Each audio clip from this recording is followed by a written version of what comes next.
par la fin, nous allons prier également et rendre grâce à Dieu à travers notre adoration.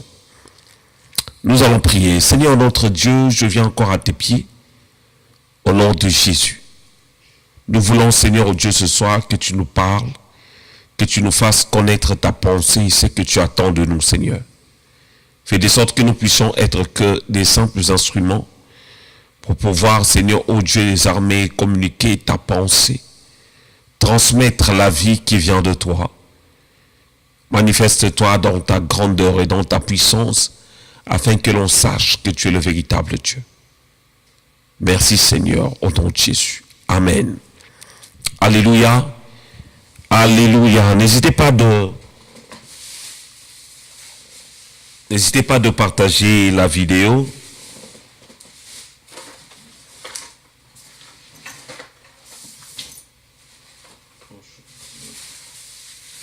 Ok, c'est pas grave.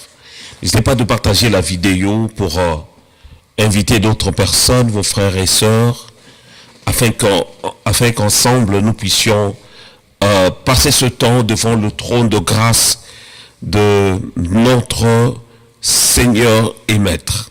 Alléluia. Nous bénissons le Seigneur pour tous ces temps qu'il nous accorde, le temps d'écouter sa parole, le temps de passer de moments comme celui-ci pour lui rendre grâce aussi. Et vous savez, nous avons commencé depuis un moment cet enseignement sur les affaires. Excusez-moi, je suis un peu au four et au moulin, c'est pourquoi vous me voyez un peu agité comme ça là, parce que je veux que tout soit vraiment en règle, tout soit bien, voilà. Donc, je disais, en fait, nous parlons sur notre enseignement sur les affermissements. Comme vous le savez, dans cet enseignement, il y a 7 leçons. Nous en avons vu déjà 6 et aujourd'hui, nous allons commencer notre 6e leçon qui est la communion chrétienne ou la communion fraternelle, la communion des enfants de Dieu. Dans cet enseignement, nous allons voir plusieurs choses. Nous allons comprendre l'importance de l'unité parmi des enfants de Dieu. On peut ne pas être de la même assemblée et être un, vivre dans l'unité ensemble. Mais avant cela, je vais faire un petit rappel par rapport à ce que nous avons vu la fois dernière sur la prière. Comme vous le savez, dans cet enseignement, nous avons réussi à comprendre que Dieu veut que nous prions sans cesse. C'est ça justement le désir de Dieu, que nous puissions prier en tout temps. C'est-à-dire pas seulement avoir un moment où nous allons consacrer à la prière et encore, dans chaque instant, on peut prier, même en cours de route, même en conduisant la voiture, on peut adresser des paroles à Dieu. Car quand on parle de la vie chrétienne, c'est pas quelque chose qu'on vit juste pour un temps, mais c'est quelque chose qui est continuel en fait. C'est quelque chose dont on vit la vie de chaque jour. Alléluia. On peut prier, peu importe les lieux où on se trouve. Même si on se trouve dans une prison, on peut prier. Dans cet enseignement sur la prière, nous avons vu que le Seigneur Jésus nous demande de prier en son nom. J'avais martelé la fois dernière là-dessus pour nous faire comprendre que on ne peut pas prier au nom d'une autre personne. Alléluia. La seule personne qui s'est donnée en rançon pour sauver plusieurs, c'est Jésus-Christ de Nazareth. C'est Jésus-Christ qui est notre Seigneur, notre aîné, comme on dit en fait. Nous sommes héritiers de Dieu et co-héritiers avec Christ. Alléluia. Nous sommes héritiers de Dieu et co-héritiers avec Christ. Donc, c'est-à-dire, il y a un seul nom qui nous donne accès au Père. Lui-même, il a dit, je suis le chemin, la vérité et la vie. Nul ne peut aller au Père sans passer par moi. C'est-à-dire, c'est le seul canal. J'avais donné un exemple en nous faisant comprendre le nom de Jésus. C'est comme un code qui nous permet de déverrouiller quelque chose qui est bloqué. L'homme naturel, l'homme animal est considéré comme un pécheur, mais il y a une personne qui est venue sauver cet homme animal pour faire de cet homme un homme spirituel. Et que cet homme, pour avoir accès au Père, il est censé et il est obligé de passer par Jésus. D'ailleurs, lui-même, il a dit, sans moi, vous ne pouvez rien faire. Alléluia. Je bénis Dieu pour le Saint-Esprit. C'est-à-dire, c'est le seul nom qui nous donne accès. Ce n'est pas le nom d'un prophète. Ce n'est pas le nom d'un pasteur qu'on doit prier dans le sens que le pasteur puisse nous donner accès, de sorte que nos prières soient entendues, soient écoutées par Dieu. Donc, il y a seulement le nom de Jésus. C'est la raison pour laquelle Jésus a dit lui-même, il a dit, tout ce que vous demanderez en mon nom au Père, tout ce que vous demanderez au Père en mon nom, je le ferai. Alléluia. C'est-à-dire, c'est le nom qui nous donne accès pour pouvoir obtenir beaucoup de choses. Bien aimé, si tu n'avais pas l'habitude de le faire, essaye quand même de le faire, tu verras certainement un changement. Au nom de Jésus que nous faisons nos prières. Voilà, le troisième point que nous avons vu toujours par rapport à la prière, nous avons vu que l'exaucement de la prière est dans la prière selon la volonté de Dieu.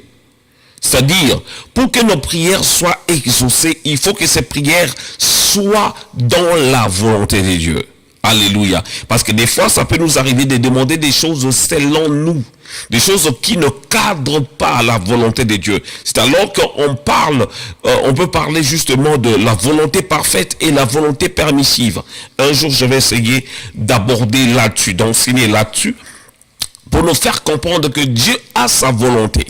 C'est la raison pour laquelle il a dit, même à Josué, il a dit, je connais les projets que j'ai formés sur toi, le projet de paix et non de malheur. C'est-à-dire, Dieu a ses projets bien arrêtés pour chacun de nous.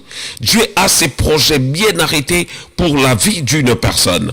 Mais ce qui est le plus important, lorsque nous demandons, des fois nous obtenons pas certaines choses parce que nous demandons des choses qui ne cadrent pas avec la volonté de Dieu. Parce que c'est Dieu qui nous connaît mieux, alléluia, et qui connaît ce qu'il nous faut. Voilà, gloire au Seigneur. Et nous avons vu aussi un autre point, c'était Dieu veut que nous prions pour toutes choses. Alléluia. C'est-à-dire, tu peux prier Dieu. Il faut prendre notre Dieu comme un père, en même temps comme un confident à qui on peut tout dire en fait, même pour des petites choses. Je vais donner la fois dernière un exemple que je venais de perdre, que dirais-je, je venais d'offrir un costume que j'aimais beaucoup, je venais d'offrir un costume et après, je voulais quand même un autre costume. Et je prie, j'ai donné même des détails en disant, Seigneur, je veux un costume noir, un smoking noir. C'est ce que je voulais parce que je voulais mettre ce costume le dimanche. Et Dieu a fait de sorte que j'ai réussi, je partais au travail et en cours de route, j'ai eu à cœur quand même de descendre à Villeneuve-Saint-Georges. Pour ceux de Paris, d'Île-de-France, ils vont facilement comprendre de quelle ville s'agit-il. Alors, je suis descendu à Villeneuve-Saint-Georges, c'était le jour du marché. Je suis allé et je suis tombé dans un endroit où on vendait des costumes. Et j'ai trouvé exactement ce que je voulais. Et c'est par là que j'ai compris que Dieu veut que nous puissions lui demander toutes les choses, même des choses qui peuvent sembler aussi petites. Donc, il doit être notre confident. Nous pouvons lui demander toutes choses, mais que ce soit même des petites choses, nous pouvons lui demander. Et c'est que moi j'avais demandé, et Dieu me l'avait accordé, et j'étais surpris, parce qu'il n'avait pas essayé sur place. Arrivant à mon travail, lorsque j'ai essayé, c'était à ma taille, que ce soit le pantalon, même le haut, c'était exactement ce que je voulais. C'est la raison pour laquelle j'étais vraiment poussé, même jusqu'à présent, je le fais encore lorsque j'ai besoin de quelque chose. Je n'hésite pas d'en parler à Dieu. Et il a dit dans sa parole, tout ce que vous demanderez en mon nom, je le ferai. Tout ce que vous demanderez au Père en mon nom, je le ferai. Et nous avons vu aussi, Dieu manifeste sa présence à une prière sincère. C'est-à-dire, lorsque nous faisons une prière sincère, Dieu est déjà là. Dieu exauce une prière qui est sincère. Dieu est un autre point. Dieu exauce celui qui le craignent. Celui qui a la crainte de Dieu, Dieu exauce aussi sa prière. Donc nous avons vu un autre point, il faut prier toutes sortes de prières, actions de grâce, supplications et d'autres encore prières, des lamentations, il y en a plusieurs, mais on doit le faire. Nous est important. Nous avons vu aussi, il faut prier pour tous les saints. C'était une prière que c'était les paroles que l'apôtre Paul disait justement aux chrétiens, ou aux croyants, ou aux disciples, de pouvoir prier aussi pour tous les saints. Quand il dit ça, ce n'est pas des saints qui sont morts. Pour certaines personnes, vous pensez que des saints, ce sont ceux qui sont morts. La fois dernière, j'avais même parlé d'un point qui avait peut-être choqué certaines personnes en leur faisant comprendre que nous, enfants de Dieu, nous sommes des saints.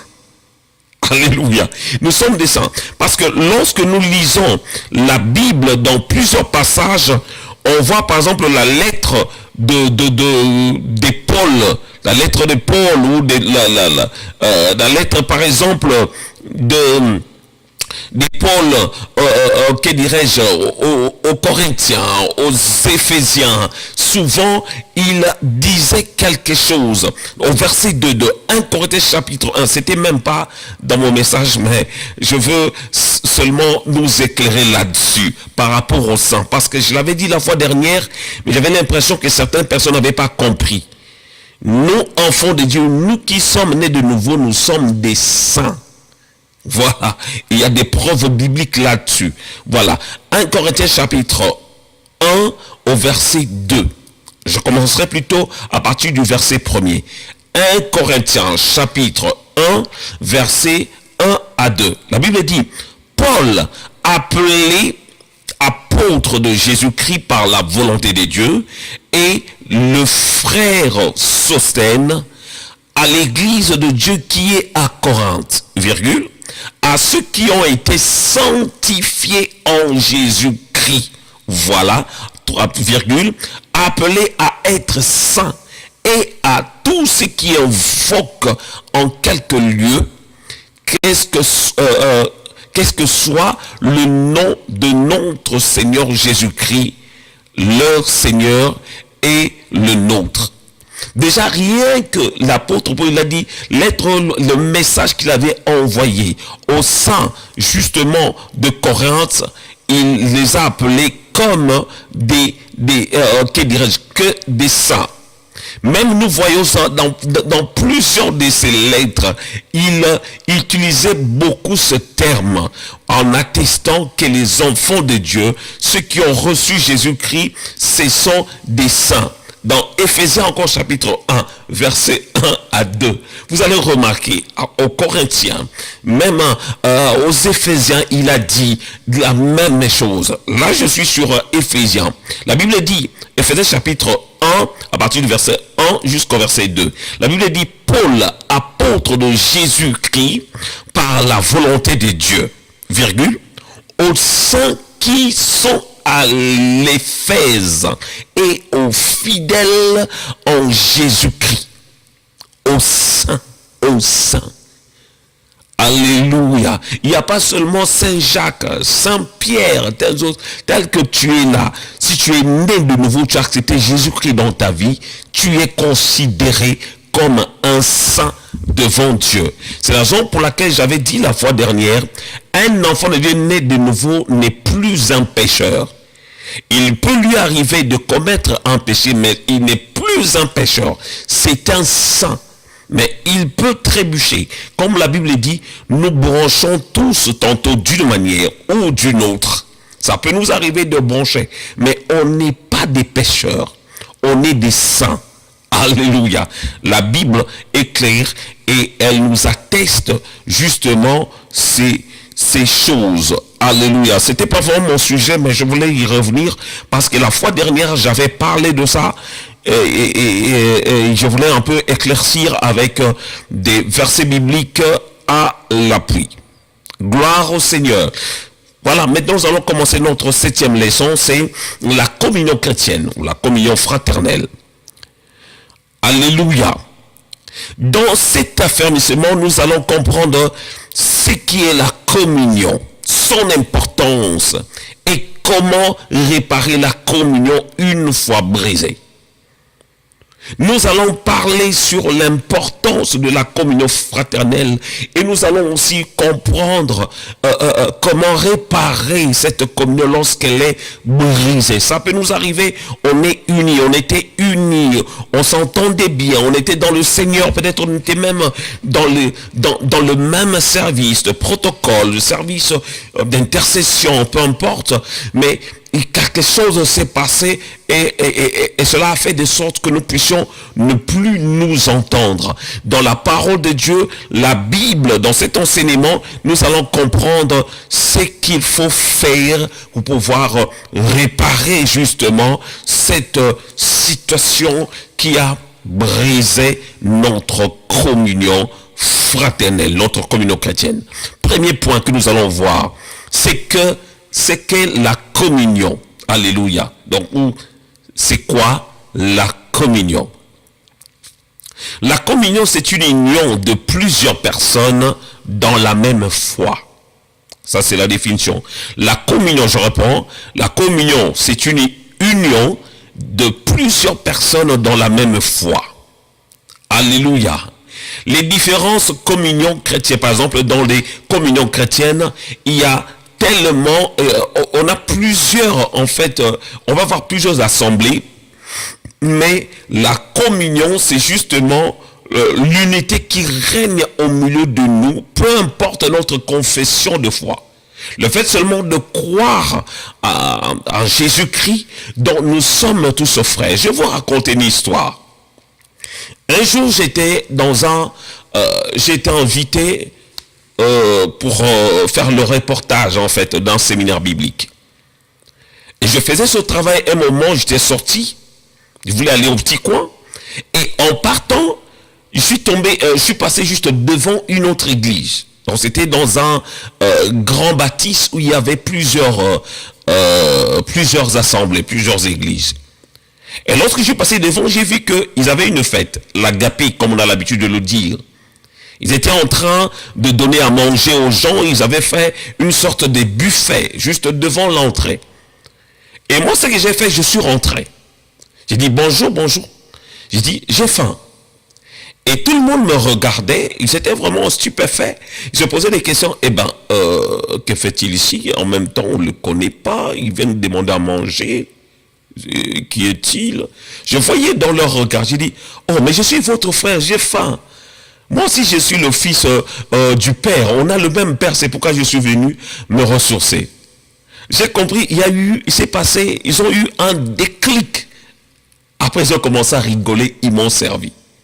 Ils se sont rendus compte, sans que je leur explique explicitement ce que je voulais leur faire comprendre. Mais ils ont compris.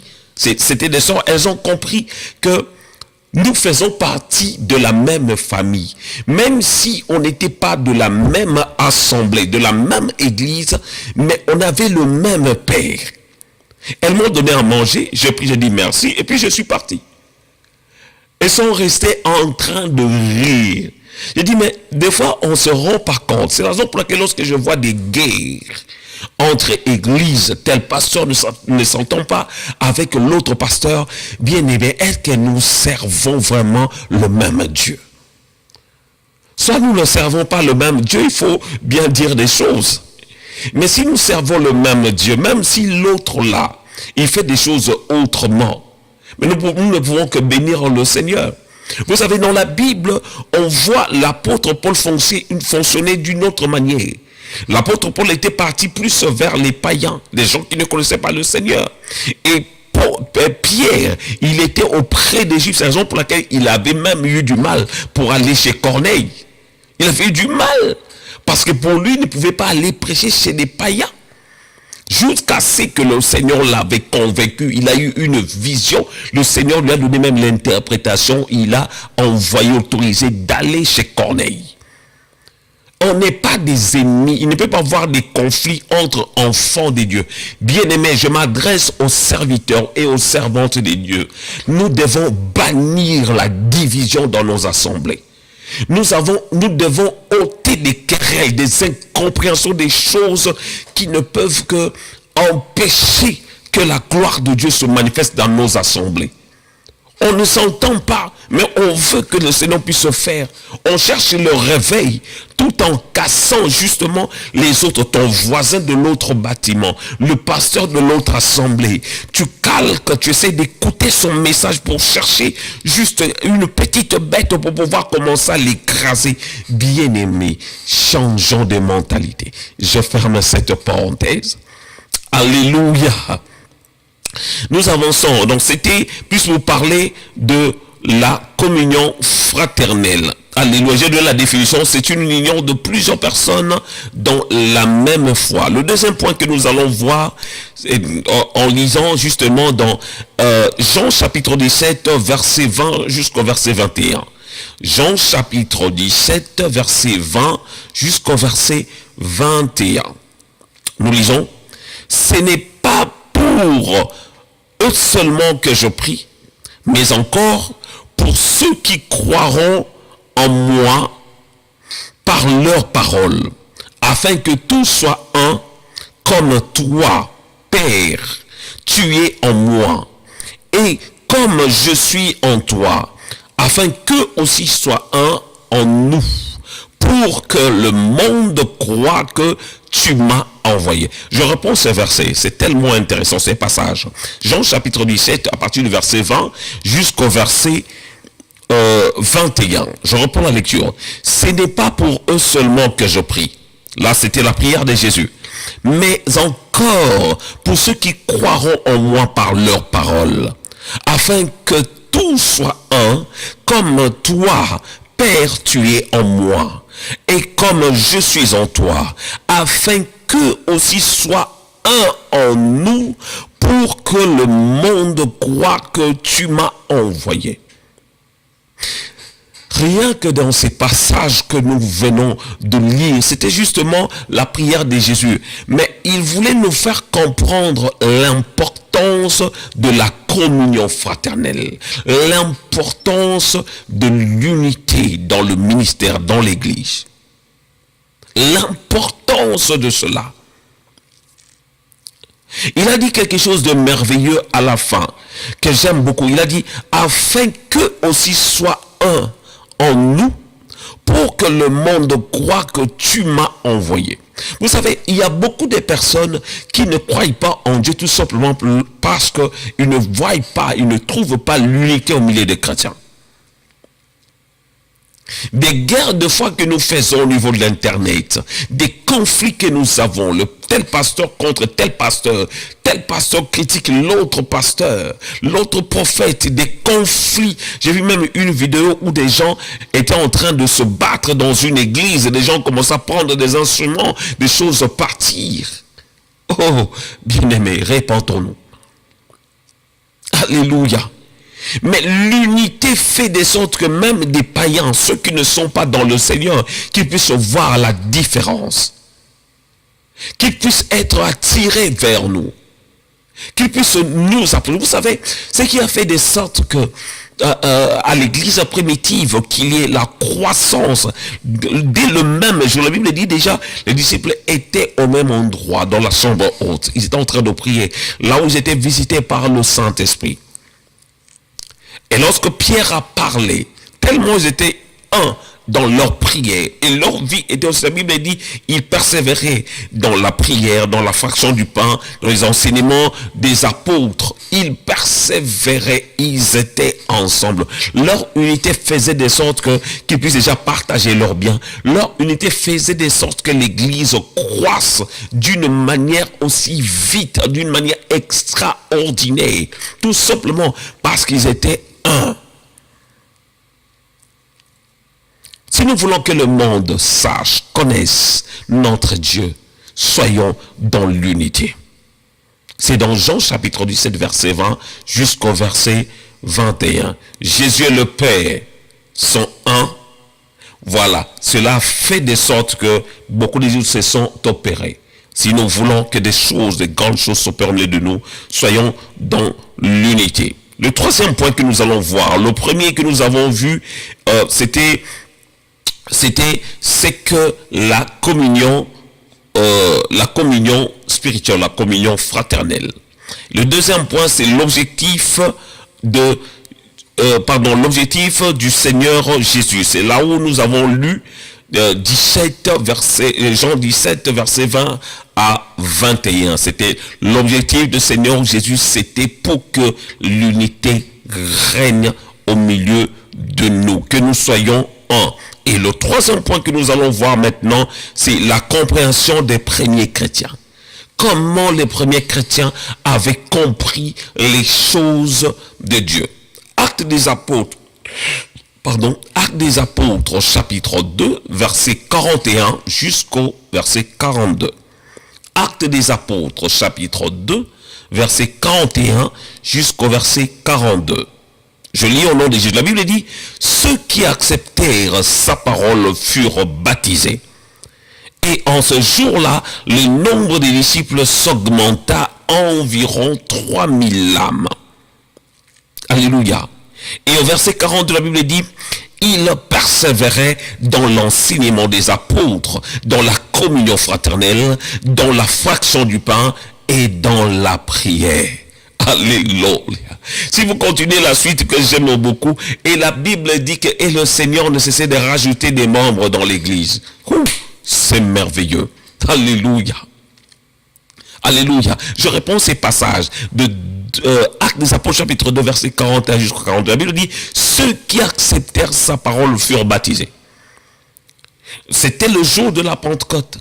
Lorsque le jour où ils étaient remplis du Saint-Esprit, c'est alors qu'ils ont commencé justement à faire le travail. Ils ont commencé à demeurer ensemble, à enseigner la parole. Et la Bible dit, ceux qui acceptèrent sa parole furent baptisés. Et en ce jour-là, le nombre des disciples s'augmenta à environ 3000 âmes. L'unité dans la chambre haute, cela a fait de sorte que le Seigneur puisse leur remplir du Saint-Esprit. Et lorsqu'ils sont sortis, la parole de Pierre a fait de sorte avec la puissance du Saint-Esprit que les cœurs soient touchés, vivement touchés, et que ces gens-là ont accepté la parole de Dieu.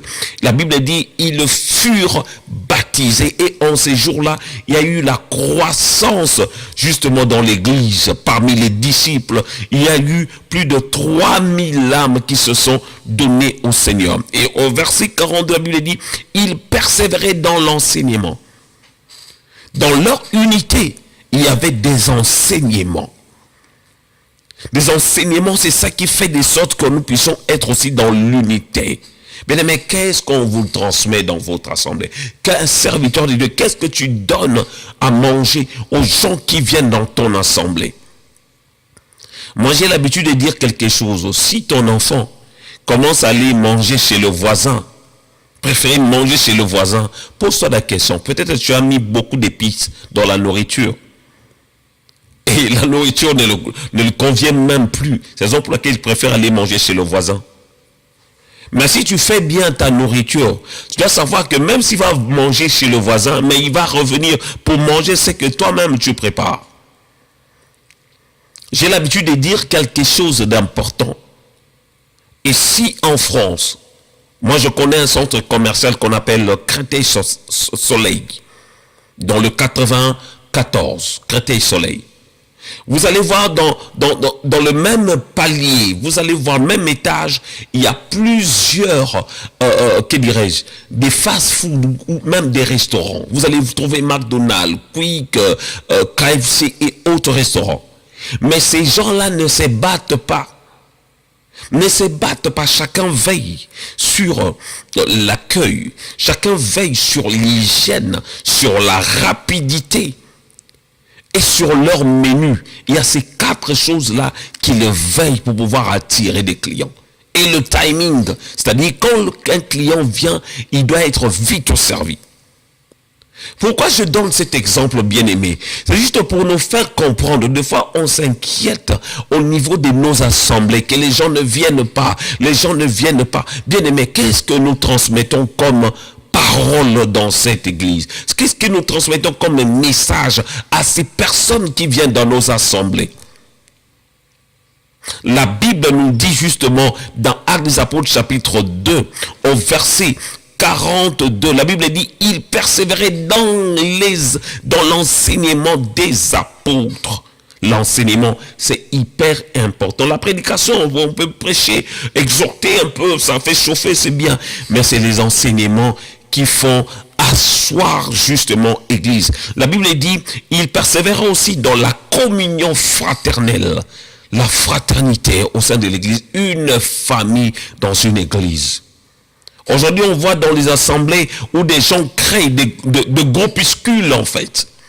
Des petits groupes, ça là, les gens qui sont du côté gauche, ils ont formé leur groupe, ils ne s'entendent pas avec les autres qui sont là-bas. C'est triste de voir ces choses-là. Nous voulons voir le réveil, le changement dans nos assemblées. Vivons dans l'unité. C'est-à-dire les disciples, les disciples de l'église primitive nous ont montré, ils ont compris l'importance justement de la communion fraternelle. Et au verset 46, alléluia, toujours dans Actes des Apôtres chapitre 2, au verset verset 44 jusqu'au verset 46. Actes des Apôtres, chapitre 2, verset 44 jusqu'au verset 46. La Bible dit, tous qui croyaient étaient dans le même lieu. Dans le même lieu. L'unité. Dans le même lieu. Et ils avaient tout en commun. Verset 45.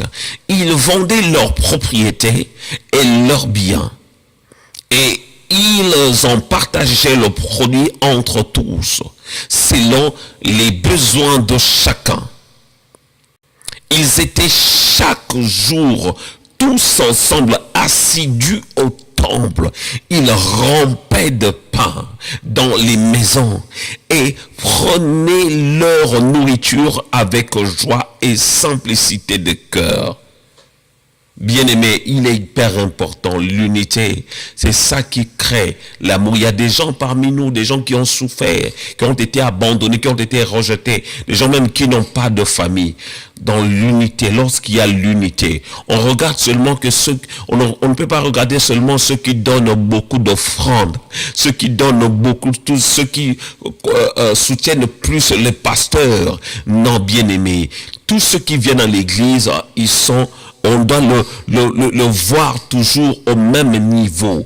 On doit les voir au même niveau. Il ne faut pas qu'il y ait de séparatisme au milieu de nous. Tous ceux qui viennent dans l'église, que ce soit quelqu'un qui te donne 1000 euros chaque mois, que ce soit quelqu'un qui ne donne que 1 euro à l'église, nous sommes tous pareils, nous sommes tous enfants de Dieu. Alors, la Bible dit même dans ces passages que les disciples partageaient leurs biens, ils partageaient, même ils prenaient leur nourriture avec joie et simplicité. Ils étaient dans l'unité. Bien-aimés, je voulais juste nous faire comprendre quelque chose d'important sur cet enseignement sur la communion fraternelle. Vous savez, l'ennemi, c'est que l'ennemi cherche, permettez-moi d'aller dans ce sens, c'est que l'ennemi cherche, c'est de diviser le corps de Christ, de créer des conflits. Or, chacun de nous a un rôle. Le bras n'a pas le même rôle que la jambe. L'œil n'a pas le même rôle que l'oreille. Chacun de nous a sa particularité. C'est-à-dire, lorsque l'autre, le Seigneur l'utilise dans la prophétie, nous devons bénir le Seigneur. Peut-être nous, le Seigneur nous utilise dans l'enseignement, ou peut-être dans la musique, on ne sait jamais. Mais nous ne pouvons que bénir le Seigneur au lieu de se battre et de commencer à critiquer l'autre. Que soi-disant ces prophéties, ça vient de, c'est pas des choses vraies, c'est une puissance démoniaque qui l'anime. Bien-aimé, changeons notre mentalité. Changeons notre mentalité. Lorsque la Bible parle même de dons spirituels, la Bible dit que le Seigneur a donné ça à chacun selon sa mesure. Mais par rapport au talent, le maître n'avait pas donné les mêmes talents à ses ouvriers, à ses serviteurs. Il a donné à l'un, il a donné un seul. À l'autre, il en a donné 2. Et au troisième, il a donné 5 talents. C'est comme ça Dieu fait au milieu de nous. L'unité fera de sorte que que le monde puisse voir la différence et venir dans le Seigneur. Alléluia. Le quatrième point que nous allons voir, quelques preuves de la communion. Quelles sont les preuves de la communion? Jacques chapitre 2, verset 15 jusqu'au verset 16. Jacques chapitre 2, verset 15 à 16. Je lis au nom de Jésus. La Bible dit, si un frère ou une sœur sont nus et manquent de la nourriture de chaque jour, et que l'un d'entre vous leur dise, allez en paix, chauffez-vous et vous rassasiez, et que vous ne leur donniez pas ce qui est nécessaire au corps, à quoi cela sert-il? Alléluia. Alléluia. Ici, dans ce passage, on nous parle que lorsque un frère ou une sœur vient te voir, il est dans le besoin. Il a besoin de vêtements parce qu'il a froid. Il a besoin des vêtements. Et lorsque tu lui dis que va rentre en paix et réchauffe-toi, au lieu de lui donner ce dont il a besoin, la Bible dit, et à quoi cela sert-il? Cela veut dire tout simplement que dans l'épreuve de la communion fraternelle, c'est l'entraide. Alléluia. C'est l'entraide. C'est-à-dire d'aider les autres. C'est ça la communion fraternelle. On prie avec un frère, il a eu un souci. Nous qui sommes là, nous pouvons le soutenir. Même la Bible dit que les forts soutiennent les faibles. Que les forts soutiennent les faibles. Il est hyper important. Quelqu'un qui n'a pas de vêtements, qu'est-ce que l'Église fait pour cette personne? Au lieu de se moquer de la personne. Oh, elle s'habille mal, elle n'a pas de vêtements, toujours les mêmes vêtements qu'elle porte, toujours les mêmes vêtements. Il y a des gens même qui commencent à fuir l'Église à cause des critiques, parce que tel veut parler de telle chose, telle critique. Qu'est-ce que vous faites pour ce genre de personnes? Un frère qui n'a pas de logement, il ne sait où dormir. Il n'a même pas de quoi manger. Qu'est-ce que l'Église fait pour ce genre de personnes? Je vais vous raconter une histoire. Si vous connaissez l'histoire de l'armée du salut, cet homme, William Booth, si je n'oublie pas, William Booth, cet homme c'est lui qui avait commencé cette œuvre. Il avait commencé à évangéliser. Et il a amené des gens dans son église, dont il n'était même pas pasteur. Lui, il allait seulement prêcher et amener des gens. Après, d'autres personnes ont voulu intégrer son équipe. Et il a appelé ça armée du salut. C'est là où ils ont commencé à aller gagner des âmes. Et maintenant, l'armée du salut, que cet homme, il avait commencé, William Booth. Aujourd'hui, là, ici en France, on donne des endroits où des gens dorment. On donne même à manger aux nécessiteux. L'armée du salut loge aujourd'hui des gens. Et nous, qu'est-ce que nous faisons? Nous qui disons des évangéliques, qu'est-ce que nous apportons aux gens qui viennent dans nos assemblées? Il y a des sans-papiers. Il y a des gens qui n'ont pas de logement. Il y a des gens qui n'ont même pas de titre de transport pour quitter la maison et aller à l'église. Quand ils ne viennent pas à l'église, peut-être même les pasteurs critiquent. Ah, lui, il fuit l'église, il ne vient pas. Mais tu n'as même pas eu le temps de pouvoir parler, discuter avec la personne pour connaître les difficultés de cette personne. Et tu commences à critiquer parce que la personne s'est absentée. Changeons notre mentalité.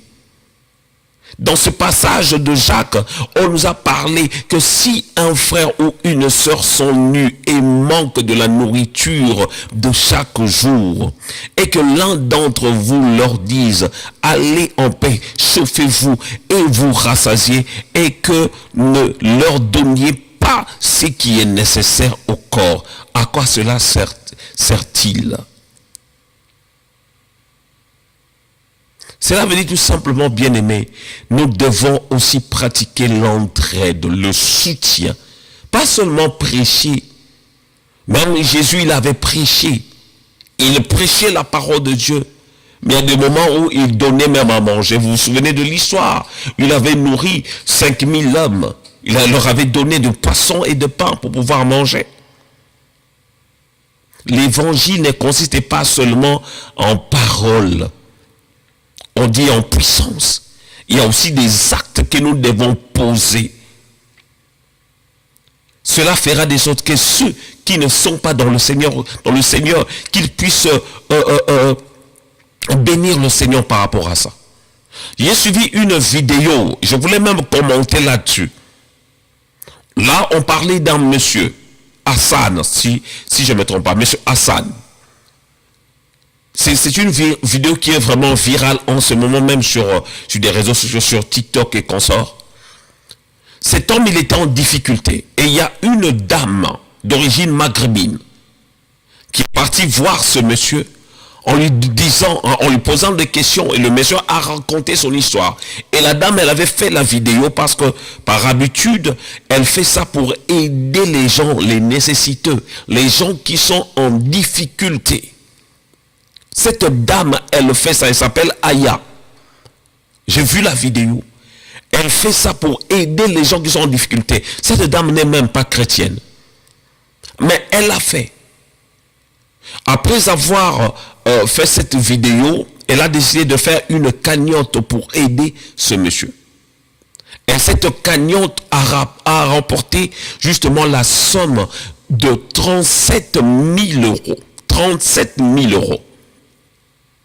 Et la dame, tout excitée, elle a appelé justement monsieur Hassan pour lui dire que monsieur, voilà, j'ai eu cet argent justement, la somme de 37 000 euros. Ils se sont vus avec le monsieur, elle lui a remis la somme de 35 000 euros. Et après, plus tard, le monsieur a porté plainte contre cette dame qui l'avait aidé. En disant non, c'était 37 000. Je m'excuse. Monsieur Hassan, ce monsieur n'avait rien. Il n'avait rien. Il dormait même dans un foyer où on ne cessait de le battre. Mais une dame qui est sortie de nulle part, elle a mis en place une cagnotte pour pouvoir aider ce monsieur. Mais le monsieur l'a poursuivi. La justice a appelé, un avocat a appelé cette dame, Aya, qu'elle doit se présenter au tribunal. Elle qui a permis que cet homme puisse avoir la somme de 35 000 euros. Et le 2 000 euros qui était resté, c'était reparti dans d'autres associations. Mais monsieur Hassan a réclamé l'argent. Bien-aimés, changeons notre mentalité. J'ai pris cette histoire justement pour parler justement de l'acte de cette dame, Aya, qui n'est pas une chrétienne. Mais l'a fait pour quelqu'un qui n'est même pas de sa famille. Elle est d'origine maghrébine. Et le monsieur en question, Hassan, c'est un Sénégalais. Mais cette dame a fait. Et nous qui disons que nous avons Dieu, nous connaissons le Seigneur, que faisons-nous pour des gens qui sont en difficulté?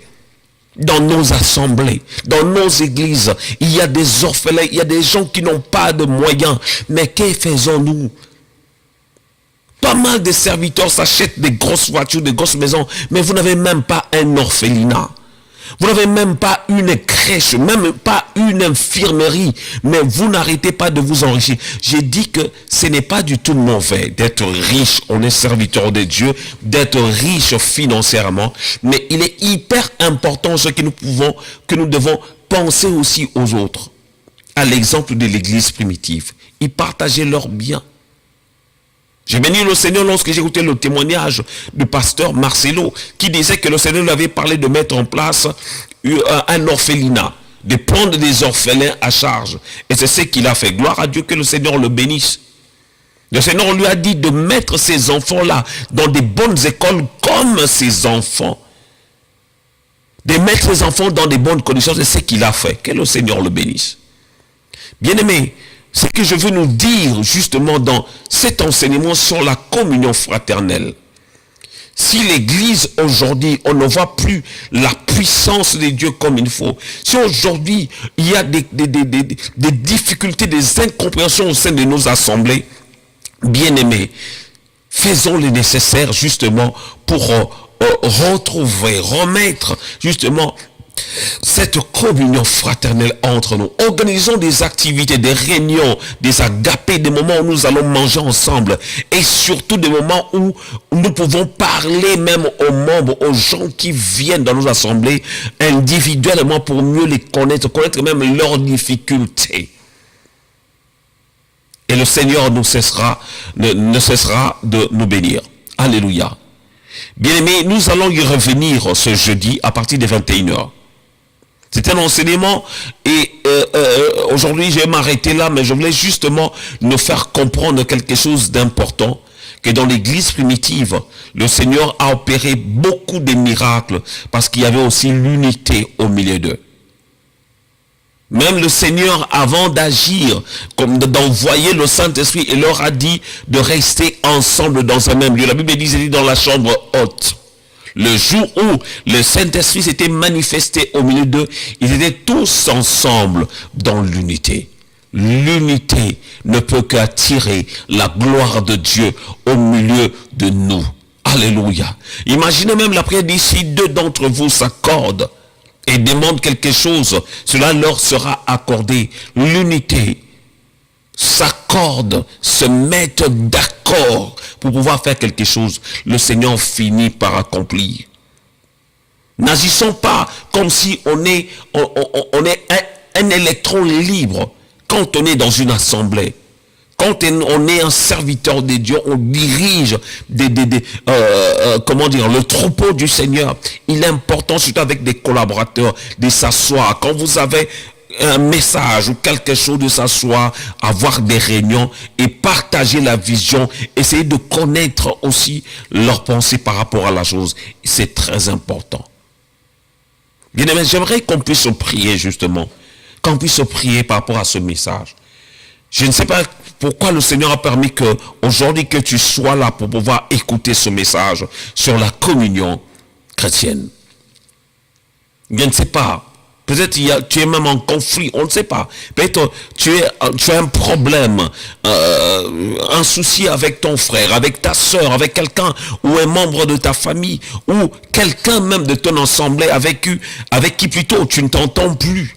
Bien aimé, mais j'aimerais à cet instant que tu puisses prier, demander à Dieu de pouvoir intervenir, de pouvoir agir dans ta vie et que le Seigneur, le Dieu qui est capable de changer des situations, qu'il puisse faire ce qu'il a préparé d'avance.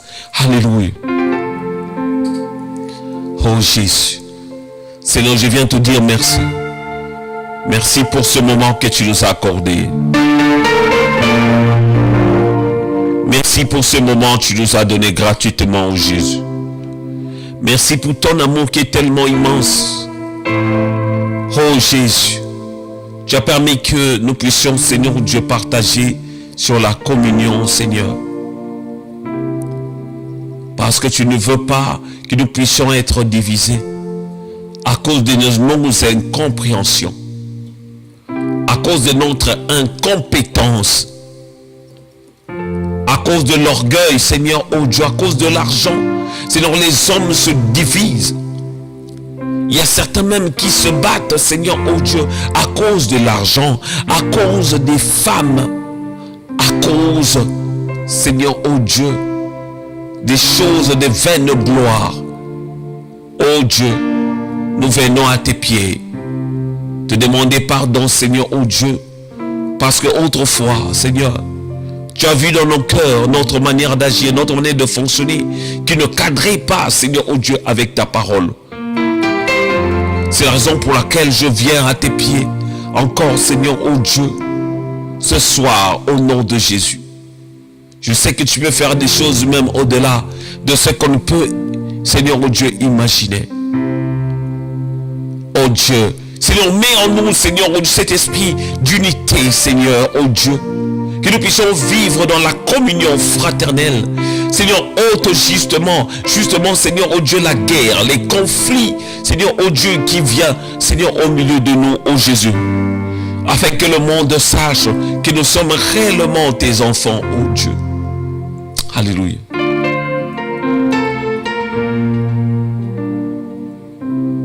Bien-aimés, j'aimerais qu'on puisse prier pour la RDC, la République démocratique du Congo. Vous savez, le Seigneur m'a fait comprendre quelque chose. Je sais que l'ennemi cherche dans ce pays, c'est de pouvoir diviser ce peuple. Ce peuple qui a été longtemps uni. Quelqu'un d'une autre tribu peut se marier avec l'autre qui n'est pas même de sa tribu. Un Mukongo peut se marier avec un Muluba. Un Mungala peut se marier avec un Swahili. Et encore autre. Et l'ennemi veut justement créer la guerre pour séparer ce peuple. C'est pourquoi nous allons prier que le Seigneur puisse créer l'unité nationale. Que les gens puissent s'entendre. Que chacun de nous puisse avoir cet esprit patriotique pour pouvoir repousser justement l'ennemi qui essaye de diviser ce peuple. Élève ta voix et prie pour le Congo. Là où il y a peut-être ta famille, là où se trouvent même les membres, tes proches, tes connaissances. Prions pour le Congo. Alléluia. Seigneur, je viens te prier en faveur de ce peuple, en faveur du Congo, Seigneur, oh Dieu. Ce pays si riche, Seigneur, oh Dieu.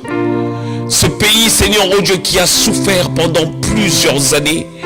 Oh Dieu de grâce, là où il y a eu, Seigneur, des morts, Seigneur, oh Dieu, injustement. Là où il y a eu, Seigneur, oh Dieu, des crimes, Seigneur, oh Dieu, des grâces. Tu es capable de faire des choses même au-delà de ce qu'on ne peut imaginer. C'est la raison pour laquelle ce soir, je viens te prier pour le peuple congolais. Fais de sorte que, Seigneur, mon Dieu, que l'unité, Seigneur, oh Dieu, des grâces que tu avais mis, Seigneur, dans ce peuple. Seigneur, oh Dieu, que cette unité, Seigneur, ne puisse, Seigneur, oh Dieu, jamais se briser, oh Dieu, au nom puissant de Jésus. Que la communion demeure, Seigneur, oh Dieu, dans ce peuple, Seigneur, au milieu de ce peuple, au nom puissant de Jésus. Que rien, Seigneur, que la guerre ne puisse pas vaincre, Seigneur, oh Dieu. Que l'ennemi ne puisse pas vaincre, Seigneur, oh Dieu, ce peuple. Mais que l'unité soit notre partage, oh Dieu. Alléluia. Alléluia. Yawe biso tokotombol kitina yo ya ngulu na mitema tutatuli yozali nzambe maboko na likolo na loyembo oya basantu na banjo tokoyemba. Alléluia. Au roi vit pour toujours et que Jésus, le Fils de ton amour, demeure la seule raison de nous anges. Ensemble avec des anges dans les merveilles des rachetés. Chantons à l'unisson, Alléluia. Sainteté à ton nom, Saint, Saint, Saint, et l'Éternel, Dieu des armées, tu es saint. L'honneur et la gloire, l'honneur et la gloire t'appartient à jamais, à jamais. Tu es saint, revêtu de gloire et de puissance et de magnificence. Éternel, tu es saint, dans nos cœurs tu es si précieux, et ton trône est dans les cieux, à jamais, tu es saint, revêtu de gloire et de puissance et de magnificence. Oh, tu es saint. Seigneur, nous sommes bénis à toi, ô Jésus. Nous sommes là pour ta gloire. Aide-nous à être un, à vivre dans l'unité. Je te prie, Seigneur, ô Dieu, pour toutes ces familles divisées par l'ennemi. Là où, Seigneur, ô Dieu, l'ennemi a semé, Seigneur, ce grain de discorde, de division, Seigneur, ô Dieu, dans cette famille. Ô Dieu, je te prie, le Dieu de la restauration, le Dieu qui donne la paix que le monde ne peut donner. Seigneur, je te prie, Seigneur, oh Dieu, d'ôter tout ce qui est obscur, qui ne cesse de créer, Seigneur, le discorde, qui ne cesse de créer, Seigneur, la confusion, la division parmi ton peuple. Agis, Père, dans le nom puissant de Jésus, afin que l'on sache que tu es le véritable Dieu. Je te prie encore ce soir, Seigneur, en faveur, Seigneur, de ces enfants, de ces orphelins, qui ont besoin que tu puisses intervenir, Seigneur, au Dieu, dans leur vie. Tu es le Dieu des orphelins. Et tu es capable de faire des choses au-delà même de ce qu'on ne peut, Seigneur, au Dieu, imaginer. Manifeste-toi pour voir pour cette femme qui pleure, seule, Seigneur, en train de lever, Seigneur, des enfants, au Dieu. Visite cette femme.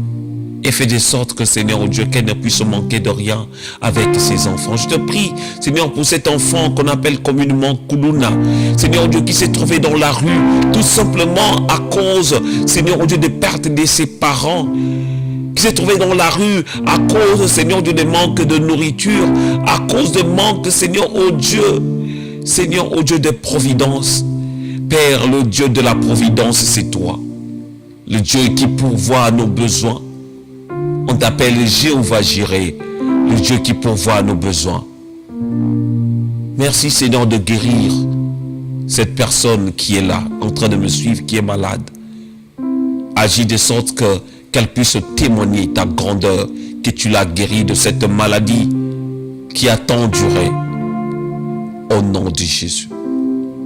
Merci de guérir, Seigneur, oh Dieu, cette personne qui a mal au ventre à cet instant. C'est les personnes qui ont mal au ventre.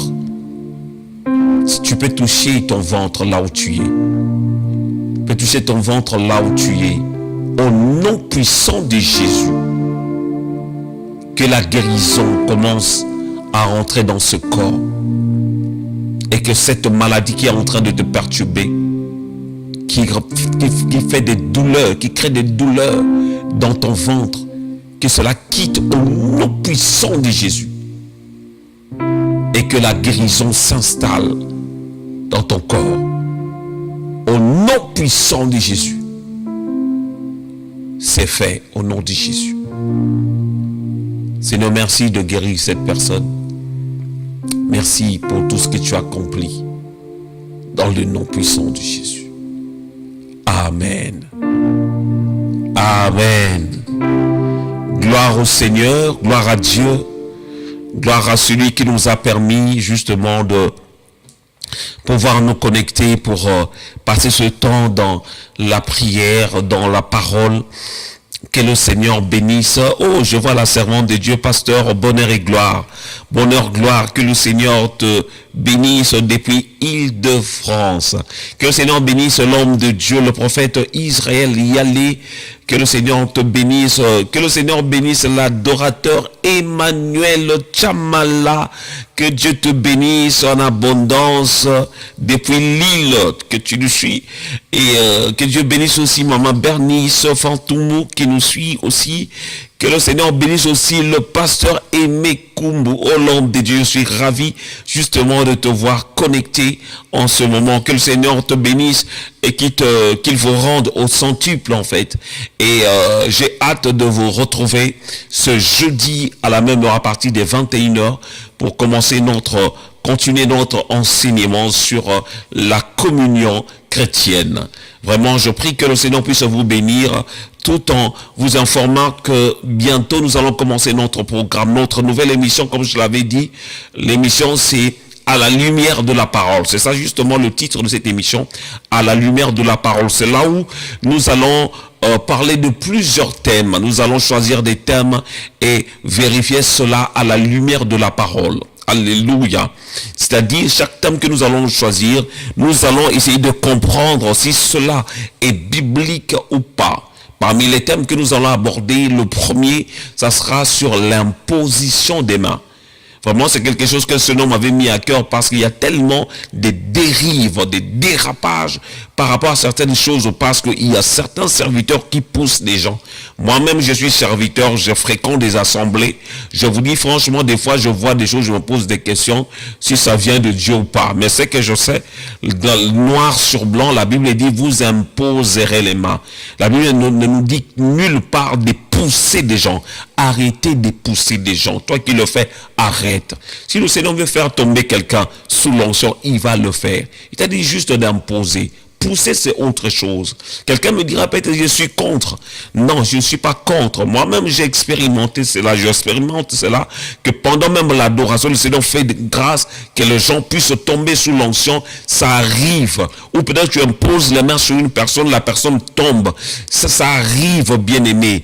Mais pousser quelqu'un lorsque tu imposes les mains pour faire comprendre aux gens que tu as l'onction, c'est pas ça l'onction. Arrête de pousser. C'est la raison pour laquelle nous allons voir tous ces sujets. Nous allons aborder sur ça, sur les dérives qui se passent au niveau de nos assemblées.